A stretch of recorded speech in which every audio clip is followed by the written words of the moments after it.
Party ಮುಗಿದ್ಮೇಲೆ ಸಾಮ್ರಾಟ್ ಸಾನ್ಯಾ ಇಬ್ರು ಹೋಗಿ ಕಾರಲ್ಲಿ ಕೂತ್ರು. ಸಾಮ್ರಾಟ್ ಡ್ರೈವರ್ ಕಡೆ ನೋಡಿ, ನನ್ ಮನೆ ಇಲ್ಲೇ ಹತ್ರದಲ್ಲಿದೆ, ಸೊ ಅಲ್ಲಿಗೆ ನಡೀರಿ ಅಂದ. ವಾಟ್? ನಿನ್ ಮನೆಗ? ನಾನ್ ನಿನ್ ಜೊತೆ ನಿನ್ ಮನೇಲಿ ಇರ್ತೀನಿ ಅಂತ ಅದ್ ಹೇಗ್ ಅನ್ಕೊಂಡೆ? ಅರ ನಾನ್ ನಿನ್ ಗಂಡ ಅಂದ್ಮೇಲೆ ನೀನ್ ನನ್ ಮನೇಲಿರ್ದ ಇನ್ಯಾರ ಮನೇಲಿ ಇರ್ತೀಯ?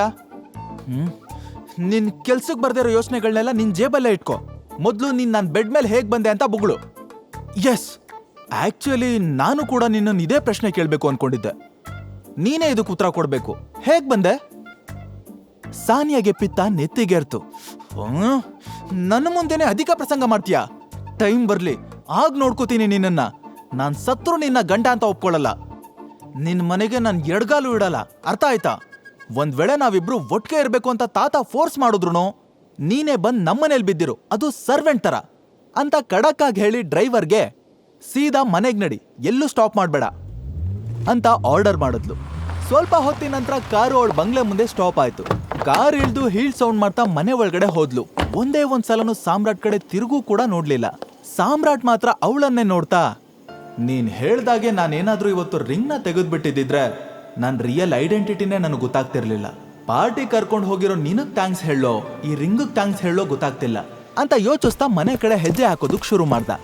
ಅವ್ನು ಇಡ್ತಿದ್ದ ಹೆಜ್ಜೆ ಗುರ್ತು ಚಿಕ್ಕದಾಗಿರ್ಬಹುದು, ಆದ್ರೆ ಅವನು ಮುಂದಿನ ಗುರಿ ಕ್ಲಿಯರ್ ಆಗಿತ್ತು. ಮಿತ್ರದ್ರೋಹಿ ರಾಣನ ತಲೆ ಕತ್ತರಿಸಿ ಅಪ್ಪನ್ ಸಮಾಧಿ ಮೇಲಿಟ್ಟು ಅಲಂಕಾರ ಮಾಡ್ಬೇಕು ಅಂತ ನಿರ್ಧಾರ ಮಾಡಿದ್ದ. ಜೊತೆಗೆ ಅವತ್ತು ರಾಣ ಯಾಕೆ ತನ್ನ ಕ್ಲೋಸ್ ಫ್ರೆಂಡ್ ಸಂಜಯ್ಗೆ ಮೋಸ ಮಾಡ್ದ ಅನ್ನೋ ಪ್ರಶ್ನೆಗೂ ಉತ್ತರ ಬೇಕಿತ್ತು.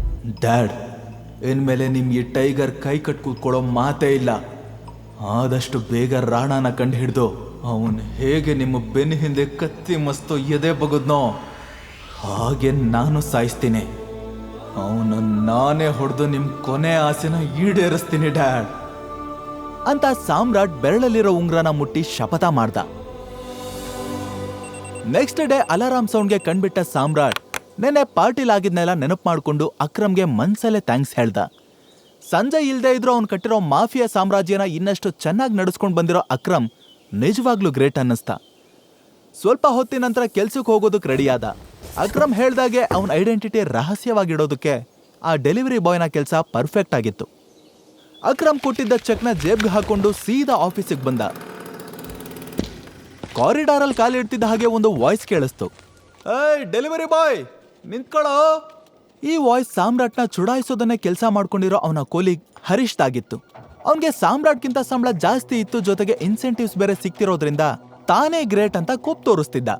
ಸಾಮ್ರಾಟ್ಗೆ ಅವನ ಜೊತೆ ಮಾತಾಡೋದು ಕೂಡ ಇಷ್ಟ ಇರ್ಲಿಲ್ಲ. ಏನಾದ್ರೂ ಕೆಲ್ಸ ಇದೆಯಾ? ನನ್ಗೆ ಆಲ್ರೆಡಿ ಲೇಟ್ ಆಗಿದೆ ಅಂದ. ಹಾ, ಕೆಲ್ಸ ಇದ್ದಿದ್ದಕ್ಕೆ ನಿಲ್ಸಿದ್ದು. ಬಾಸ್ ನಿನ್ನ ಕರೀತಿದ್ದಾರೆ, ಮೊದ್ಲು ಅವ್ರ ಚೇಂಬರ್ಗೆ ಹೋಗು. ಅದ್ ಸರಿ, ನೆನೆ ಇನ್ಫಾರ್ಮ್ ಮಾಡ್ದೆ ಎಲ್ಲಿಗೆ ಹೋಗಿದ್ದೆ? ನಿಮ್ಮಪ್ಪನ್ ಮದ್ವೆ ಆಯ್ತಾ ಇಲ್ಲ ತಿಥಿ ಇತ್ತಾ? ಈ ಮಾತು ಸಾಮ್ರಾಟ್ನ ತುಂಬಾನೇ ಟ್ರಿಗರ್ ಮಾಡ್ತು. ಒಂದೇ ಪಂಚ್ಗೆ ಹರೀಶ್ ಹಲ್ಗಳನ್ನೆಲ್ಲ ನೆಲಕೂದ್ರೋ ಹಾಗೆ ಮಾಡ್ಬೇಕು ಅನ್ಸಿದ್ರು ಕೂಡ ಕಂಟ್ರೋಲ್ ಮಾಡ್ಕೊಂಡು ಬಾಸ್ ಕ್ಯಾಬಿನ್ ಒಳಗೆ ಹೋದ. ಗುಡ್ ಮಾರ್ನಿಂಗ್ ಸರ್, ಬರಕ್ ಹೇಳಿದ್ರಂತೆ. ಆ ಬಾಸ್ ನೆತ್ತಿ ಮೇಲೆ ಆಂಟನ ತರ ನಿಂತಿರೋ 3 ಕೂದ್ಲನ್ನ ಸವರ್ಕೊಳ್ತಾ, ಓಹೋ ಸಾಹೇಬ್ರು, ಬನ್ನಿ ಬನ್ನಿ, ನೀವು ಮಾಡಿರೋ ಘನ ಕಾರ್ಯಕ್ಕೆ ಮಂಗಳಾರತಿ ಮಾಡೋಣ ಅಂತ ಬರಕ್ ಹೇಳ್ದೆ ಅಂತ ವಿಚಿತ್ರವಾದ ಟೋನಲ್ಲಿ ಹೇಳ್ದ. ಸಾಮ್ರಾಟ್ಗೆ ವಿಷಯ ರಾಂಗ್ ರೂಟಲ್ಲಿ ಹೋಗ್ತಾ ಇದೆ ಅಂತ ಆಗ್ಲೇ ಅರ್ಥ ಆಯ್ತು. ಹೇಳ್ದೆ ಕೇಳ್ದೆ ನಿನ್ನೆ ಎಲ್ಲಿಗೆ ಹೋಗಿದ್ದೆ? ನಿನ್ಗಿಷ್ಟ ಬಂದಾಗ ಬರೋಕೆ ಹೋಗೋಕೆ ಇದೇ ನಿಮ್ಮ ಅಪ್ಪನ ಮನೆ ಅನ್ಕೊಂಡ್ಯಾ? ಸಾಮ್ರಾಟ್ಗೆ ಉತ್ತರ ಕೊಡೋದಕ್ಕೂ ಬಿಡ್ದೆ. ನಿನ್ನೆ ಎಷ್ಟು ಕಡಿಮೆ ಡೆಲಿವರಿ ಹೋಗಿದೆ ಗೊತ್ತಾ? ನಿನ್ನಿಂದ ಎಷ್ಟು ಲಾಸ್ ಆಗಿದೆ ಅನ್ನೋ ಅಂದಾಜಾದ್ರೂ ಇದೆಯಾ? ಆ ಲಾಸ್ನ ಯಾರು ನಿಮ್ಮ ಅಪ್ಪ ಕಟ್ಕೊಡ್ತಾನ? ಸರ್, ನನಗೆ ತಿಂಗಳಿಗೊಂದು ಕ್ಯಾಶುವಲ್ ರಜಾ ಇರುತ್ತಲ್ವಾ, ಸೊ ನಾನು... ಮುಚ್ಚೋ ಬಾಯಿ, ರಜಾ ಅಂತೆ ರಜಾ. ಈ ಕಂಪ್ನಿ ನಿಮ್ಮ ಅಪ್ಪಂದು ಅನ್ಕೊಂಡಿದ್ಯಾ? ಪದೇ ಪದೇ ಮಾತನ್ ಬುಡುಕು ತುದಿಗೂ ಅಪ್ಪನ ವಿಷಯ ತಗೊಳ್ತಿರೋದ್ನ ನೋಡಿ ಸಾಮ್ರಾಟ್ ಅವನನ್ನ ಕಣ್ಣಲ್ಲೇ ಸುಟ್ಟು ಭಸ್ಮ ಮಾಡೋ ತರ ಗುರಾಯಿಸ್ತಾ.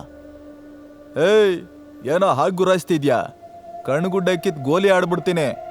You are fired. ತಿರುಗ್ ನೋಡ್ದೆ ಹೊರಡ್ತಾ ಇರೋ. ಈ ತರ ಏನಾದ್ರೂ ಆಗುತ್ತೆ ಅಂತ ಸಾಮ್ರಾಟ್ ಮೊದ್ಲೇ ಎಕ್ಸ್ಪೆಕ್ಟ್ ಮಾಡಿದ್ದ. ಬಿಕಾಸ್ ಅವನ್ ಬಾಸ್ ಮತ್ತೆ ಜಗನ್ ಇಬ್ರು ಮುಂಚೆಯಿಂದಾನೆ ತುಂಬಾ ಕ್ಲೋಸ್. ಅಲ್ಲಿ ಹಚ್ಚಿದ ಬೆಂಕಿ ಎಲ್ಲಿ ಉರಿಯುತ್ತೆ ಅಂತ ಅವನ್ಗೆ ಚೆನ್ನಾಗ್ ಗೊತ್ತಿತ್ತು. ಸರಿ, ನಾನ್ ಹೊರಡ್ತೀನಿ, ಈ ತಿಂಗಳು ಸಂಬಳ ಕೊಟ್ಬಿಡಿ. ಏನೋ ಸಂಬಳನ? ಬಾರಿ ಇದ್ಯಾ ಕಣೋ ನೀನು. ಅಲ್ಲ, ನಿನ್ನಿಂದ ಆಗಿರೋ ಲಾಸ್ನ ಬ್ಯಾಲೆನ್ಸ್ ಮಾಡ್ಬೇಕು ಅಂದ್ರೆ ನೀನೇ ಕೈಯಿಂದ ಕೊಡ್ಬೇಕು. ನಿನ್ ಪುಣ್ಯ ನಾನು ಅದನ್ನ ಕೇಳ್ತಾ ಇಲ್ಲ. ಮರ್ಯಾದೆಯಾಗಿ ಆಚೆ ಹೋಗು ನಾನಿಲ್ಲಿ 1 ತಿಂಗಳು ಕೆಲಸ ಮಾಡಿದ್ದೀನಿ. ನನ್ನ ಸ್ಯಾಲ್ರಿ ಕೊಡೋವರೆಗೂ 1 ಹೆಜ್ಜೆನೂ ಹಿಂದೆ ಇಡಲ್ಲ. ಓಹೋ ಹೌದಾ, ಸರಿ ಸರಿ, ನಿನ್ ಸಂಬಳ ಜೊತೆನೆ ಗಿಂಬಳನು ಸೇರಿಸ್ಕೊಡ್ತೀನಿ, 1 ನಿಮಿಷ ಅಂತ ಹೇಳಿ ಟೇಬಲ್ ಮೇಲಿದ್ದ ಬೆಲ್ನ ಒಂದೇ ಸಮ ಒತ್ತುದ. ನೆಕ್ಸ್ಟ್ ಮಿನಿಟೇ 4-5 ಜನ ಸೆಕ್ಯೂರಿಟಿಗಳು ಒಳಗಡೆ ಬಂದ್ರು. ಈ ದುರಂಕಾರಿನ ಇಲ್ಲಿಂದ ಒದ್ದು ಹೊರಗಡೆ ಹಾಕ್ರೋ. ಬಾಸ್ ಕಿರಿಚ್ಕೊಂಡ. ತಕ್ಷಣ ಎಲ್ರು ಸಾಮ್ರಾಟ್ ಮೇಲೆ ಅಟ್ಯಾಕ್ ಮಾಡೋದಕ್ ಮುಂದಾದ್ರು. ಆದ್ರೆ ಅವ್ರು ತನ್ನ ಮೈ ಮುಟ್ಟೋ ಮೊದ್ಲೇ ಸಾಮ್ರಾಟ್ ಎಲ್ರು ಮೂಳೆಗಳನ್ನ ಲಟ ಲಟ ಅಂತ ಮುದ್ದು ಅಕ್ಕಿ ಮೂಟೆ ತರ ಎಸ್ತ. ಅವರೆಲ್ಲ ಈಗ ಕೈ ಕಾಲಿಲ್ದೇ ಇರೋ ಹುಳುಗಳ ತರ ಬಿದ್ದು ಒದ್ದಾಡ್ತಾ ಇದ್ರು. ಇಷ್ಟೊತ್ತು ಹಾರಾಡ್ತಿದ್ದ ಬಾಸ್ ಈಗ ಬಾಲ ಮುದುರ್ಕೊಂಡ್ ಕೂತಿದ್ದ. ಜೊತೆಗೆ ಆಂಟೆನಾ ತರ ನಿಂತಿದ್ದ ಅವನ್ ಕೂದ್ಲು ಕೂಡ ಮುದುರ್ಕೊಂಡಿತ್ತು. ಸಾಮ್ರಾಟ್ ಅವನ್ ಕಾಲರ್ ಹಿಡ್ಕೊಂಡು ನನ್ ಸಂಬಳ ಕೊಡು ಅಂತ ಗುಡುಕ್ತಿದ್ದ ಹಾಗೆ ಅವನು ಗಡಗಡ ಅಂತ ನಡುಕ್ತಾ ಚೆಕ್ ತೆಗೆದು ಪಟಾಪಟ್ ಅಂತ ಸೈನ್ ಮಾಡಿ ಕೊಟ್ಬಿಟ್ಟ. ಸಾಮ್ರಾಟ್ ಅವನನ್ನ ಹಿಂದಕ್ ನೂಕಿ, 1 ವಿಷಯ ನೆನ್ಪಲ್ಲಿಟ್ಕೋ, ಇನ್ಮೇಲೆ ಯಾರ ಅಪ್ಪನ ಬಗ್ಗೆ ಏನಾದ್ರೂ ಮಾತಾಡಿದ್ ಗೊತ್ತಾದ್ರೆ ನಿನ್ ತಲೆ ನಿನ್ನ ಬಾಡಿಲಿರಲ್ಲ, ನನ್ನ ಕೈಲಿರುತ್ತೆ, ಹುಷಾರು ಅಂತ ವಾರ್ನಿಂಗ್ ಕೊಟ್ಟು ಅಲ್ಲಿಂದ ಹೋದ. ಸಾಮ್ರಾಟ್ ಆಫೀಸಿಂದ ಹೊರಗೆ ಬರ್ತಿದ್ದಂಗೆ ಅವನ್ ಫೋನ್ ರಿಂಗ್ ಆಯ್ತು. ಹಲೋ. ಆ ಕಡೆಯಿಂದ ಸ್ಟ್ರಾಂಗ್ ವಾಯ್ಸ್ ಕೇಳಿಸ್ತು. ಟೈಗರ್, ನಾನು ಅಕ್ರಮ್. ಹಾ ಹೇಳಿ ಅಂಕಲ್. ಟೈಗರ್, ನಾನ್ ನಿನ್ನ ಒಬ್ಬ ವ್ಯಕ್ತಿಗೆ ಪರಿಚಯ ಮಾಡಿಸ್ಬೇಕು. ಅವನಿಗೆ ಅಂಡರ್ ವರ್ಲ್ಡ್ ಅಲ್ಲಿ ನಮ್ಮ ಮಾಫಿಯಾ ಕಿಂಗ್ ಗ್ರೂಪ್ ಅಲ್ಲಿ ತುಂಬಾ ದೊಡ್ಡ ಹೆಸರಿದೆ. ಜೊತೆಗೆ ನಿನ್ ತಂದೆಗೆ ನನಗೆ ಅವನು ಪ್ರಾಣ ಸ್ನೇಹಿತ. ಅವನ ಹೆಸರು ಬಾಲ್ರಾಜ್. ಟೈಗರ್ ರಿಟರ್ನ್ ಅಂತ ಅವನಿಗೆ ಗೊತ್ತಾಗ್ಬೇಕು. ಸೊ ಸಂಜೆ ಗೋಲ್ಡನ್ ಲೋಟಸ್ ಹೋಟೆಲ್ಗೆ ಹೋಗೋಣ, ಅಲ್ಲೇ ಅವನನ್ನ ಮೀಟ್ ಮಾಡೋಣ. ಬಾಲ್ರಾಜ್ ಅನ್ನೋ ಹೆಸರು ಕೇಳಿ ಸಾಮ್ರಾಟ್ ದೇಹದಲ್ಲಿ ಮಿಂಚು ಸಂಚಾರ ಆದಂಗಾಯ್ತು. ಜೇಡ್ರಳ್ಳಿ ಬಾಲ್ರಾಜ್ ಇಡೀ ಸಿಟಿಲೇ ನಟೋರಿಯಸ್ ಆಗಿದ್ದ. ಚಿಕ್ಕ ಮಕ್ಕಳು ಕೂಡ ಅವನ ಹೆಸರು ಕೇಳಿದ್ರೆ ಬೆಚ್ಚು ಬೀಳ್ತಾ ಇದ್ರು. ಅಂತ ಡಾನ್ಗೆ ನಾನ್ ಬಾಸ್ ಆಗ್ತೀನ ಅಂತ ಯೋಚನೆ ಮಾಡ್ತಿದ್ದ ಹಾಗೆ ಸಾಮ್ರಾಟ್ ಶೇಕ್ ಆದ. ಬಾಲ್ರಾಜ್ನ ಮೀಟ್ ಮಾಡೋಕೆ, ಮಾಫಿಯಾ ಕಿಂಗ್ ಗ್ರೂಪ್ ಬಗ್ಗೆ ತಿಳ್ಕೊಳ್ಳೋದಕ್ಕೆ ಟೈಗರ್ ರೆಡಿ ಆದ. ಹಾಗಿದ್ರೆ ಡಾನ್ ಬಾಲ್ರಾಜ್ ಸಾಮ್ರಾಟ್ನ ಟೈಗರ್ ಅಂತ ಒಪ್ಕೊಂಡ್ ಬಿಡ್ತಾನ. ಅಪ್ಪನ್ ಸಾವಿಗೆ ಸೇಡ್ ತೀರಿಸ್ಕೊಳ್ಳೋದಕ್ಕೆ ಹೊರಟಿರೋ ಸಾಮ್ರಾಟ್ ಮುಂದೆ ಏನೇನ್ ಚಾಲೆಂಜಸ್ ನ ಫೇಸ್ ಮಾಡ್ತಾನೆ. ಈಗ ನೀವು ಪಾಕೆಟ್ ಎಫ್ಎಂ ನಲ್ಲಿರೋ ಎಲ್ಲಾ ಶೋಗಳನ್ನ ಈಸಿಯಾಗಿ ಕೇಳಬಹುದು. ಈಗಲೇ ಡೌನ್ಲೋಡ್ ಮಾಡಿ ಪಾಕೆಟ್ ಎಫ್ಎಂ ಮತ್ತು ಕೇಳಿ ದೇಶ ವಿದೇಶದಲ್ಲಿ ಫೇಮಸ್ ಆಗಿರೋ ಟೈಗರ್ ರಿಟರ್ನ್ಸ್ ಅನ್ನೋ ಮೈ ನವಿರೇಳಿಸೋ ಕಥೆಯನ್ನ.